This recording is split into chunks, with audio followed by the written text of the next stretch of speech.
Hello everyone, ENV lesson number 3, water of water. Don't waste water, water is precious. तो हमें पानी जो है उसको वेस्ट नहीं करना चाहिए. प्रेशियस यानी कि कीमती, पानी बहुत कीमती चीज़ है. Water is life, water is precious. Tip tip tip of the water falls. तो पानी जो है वो जीवन है, जल ही जीवन है. जल बहुत ही कीमती है. टिप टिप टिप ऐसी पानी की आवाज़ जो आती है जब वाटर फॉल्स होता है, जब पानी गिरता है तब उसकी आवाज़ कैसे आती है? Tip tip tip. Overflowing the rivers, let's say ponds. River होते हैं, नदी होती है, तालाब होते हैं, पॉन्ड्स होते हैं, इन सभी चीज़ों को पानी से ओवरफ्लोइंग हो जाते हैं, यानी कि पानी पूरा भरा हुआ होता है. Waves of ocean gallops like a horse.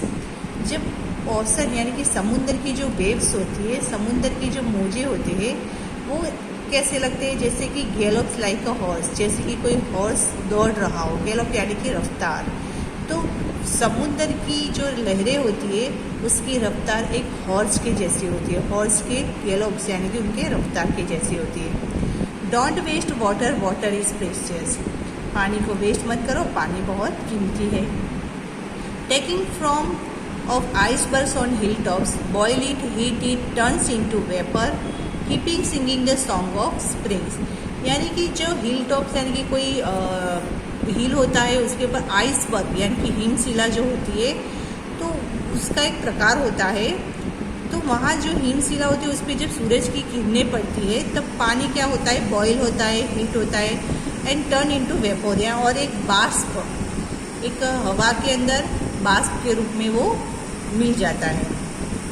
और उसकी जो आवाज़ होती है तो ऐसा लगता है कि जैसे कोई स्प्रिंग सीजन का गाना हो. Water is life, water is precious. Giving life to crops, plants and trees, running in human body, nourishing animals and birds. Water is life, water is precious.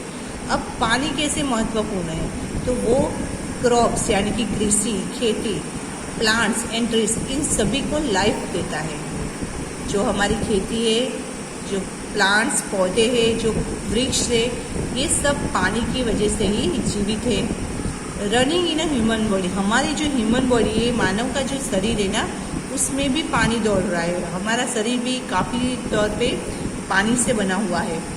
Nourishing animals and birds, animal और birds को भी पोषण पानी ही देता है.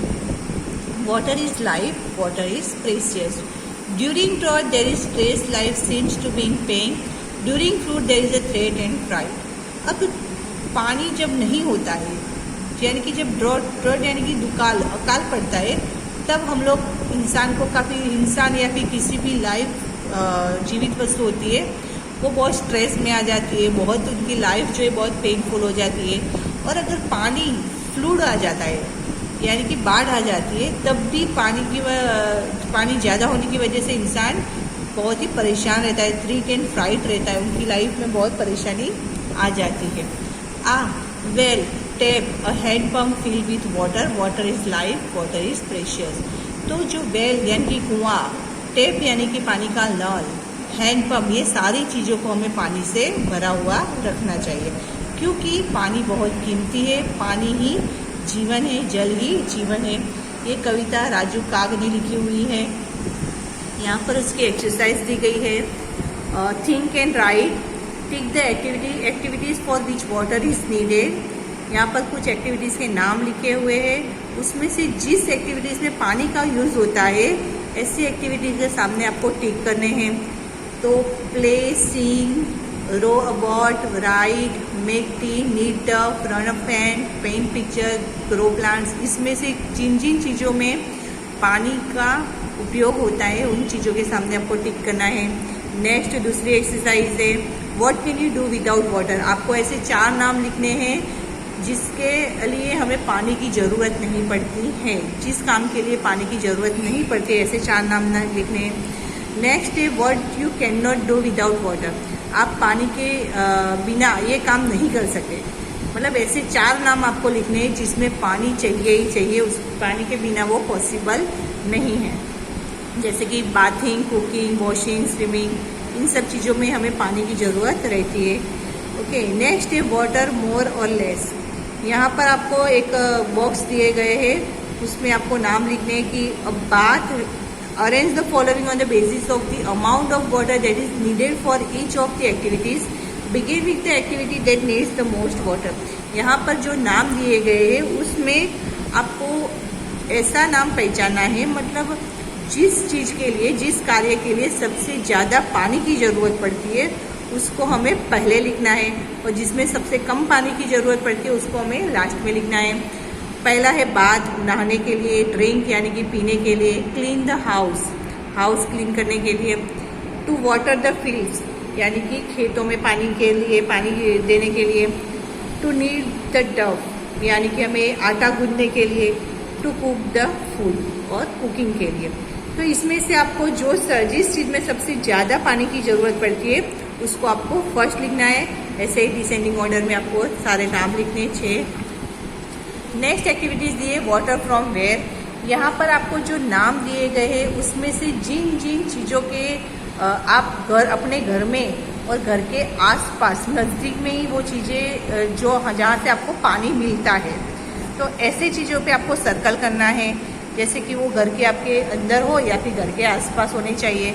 Lake, stream, well, tap, tubewell, tank, waterfall, sea, hand pump, hot water spring, river. तो जो जो चीज़ें आपके घर में है और आपके घर के बिल्कुल नज़दीक है ऐसी चीज़ों पे आपको सर्कल करना है। जैसे कि यहाँ पे दिया गया है टैप यानी कि पानी का नल घर में होता है, उस पर सर्कल करो। टैंक पानी की टंकी होती है, तो ऐसे नाम पे आपको सर्कल करने हैं। नेक्स्ट है think and write, have you seen hot water coming out of the ground where. ये क्वेश्चन आंसर दिए गए जिसमें आपको पहला क्वेश्चन ये पूछा गया है कि क्या आपने कभी भी हॉट वाटर यानी कि गर्म पानी को ग्राउंड से निकलते हुए देखा है।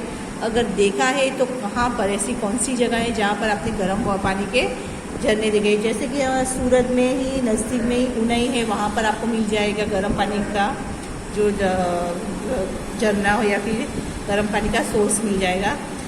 Next question, does any river flow across your village और city, if yes write its name.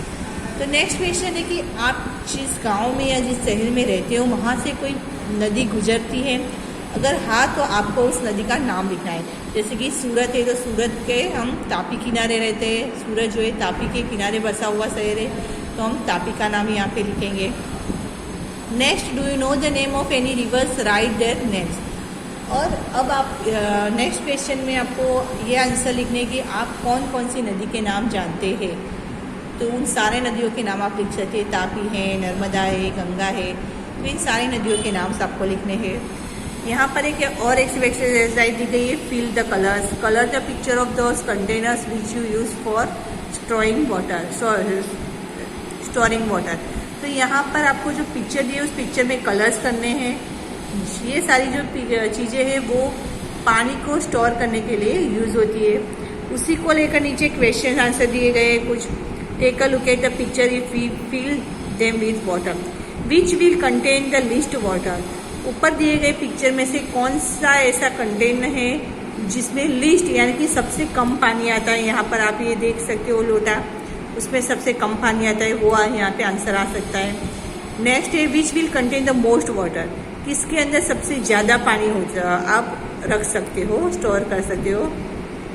Third number, in which container same amount of water can be fill, तो कौन से कंटेनर में सेम अमाउंट यानी कि एक जैसा पानी का आप भर सकते हो। यहाँ पर नेक्स्ट एक एक्सरसाइज दी गई है, नीचे यहाँ पर फिर से क्रॉसवर्ड पजल जैसा दिया गया है। Given in the grid are some places where water is found, fill any 7 of them and put a circle around each. तो यहाँ पर क्रॉसवर्ड में आपको पानी के जो सोर्सेज है, वाटर सोर्सेज ऑफ वाटर, वो यहाँ पर ढूंढने हैं और उस पर सर्कल करना है। यहाँ पे ऑलरेडी एक नाम तो दिया गया है वाटरफॉल, तो वाटरफॉल पे आपको सर्कल करना है और सामने उसका नाम लिखना है। उसके अलावा आपको यहाँ पे लेक दिख रहा है, सी दिख रहा है, तो आपको ऐसे 7 नाम ढूंढने हैं और यहाँ पे वो 7 के 7 नाम लिखने हैं। नेक्स्ट है in every row put a circle around one that is different from the others, also tell how it is different. ये ऑड वन आउट है, आपको यहाँ पर जो भी एक नाम ऑड लग रहा हो उस पर आपको सर्कल करना है। फर्स्ट है river, mountain, pond, spring, lakes. तो इसमें से आपको कौन सा ओड वन आउट लगेगा? Of course mountain. बाकी सब जो है सोर्सेज ऑफ वाटर है वो पानी को स्टोर करते हैं, जबकि माउंटेन वो नहीं करता है, तो माउंटेन आएगा। Fish, duck, monkey, crocodile, tortoise. तो फिश, डक, क्रोकोडाइल, टॉर्टोइज ये सब जो है वो पानी में रहते हैं, तो आप मंकी लिख सकते हैं, मंकी पानी में नहीं रह सकता है, तो वो ऑड वन आउट हो जाएगा। Car, boat, bus, train, bicycle, तो इसमें हम लोग बोट लिखेंगे। Bathing, washing cloth, swimming, combing hair, needing tub. तो नहाने के लिए, कपड़े धोने के लिए, स्विमिंग के लिए, कॉम्बिंग हेयर यानी कि बाल बनाने के लिए, और नीडिंग डफ यानी कि आटा गूंदने के लिए। तो इसमें से पानी किस चीज़ में ज़रूरत नहीं पड़ती है? तो कॉम्बिंग हेयर में ज़रूरत नहीं पड़ती है। ओके, तो यहाँ पर हमारा लेसन नंबर 3 जो है वो फिनिश होता है। Thank you.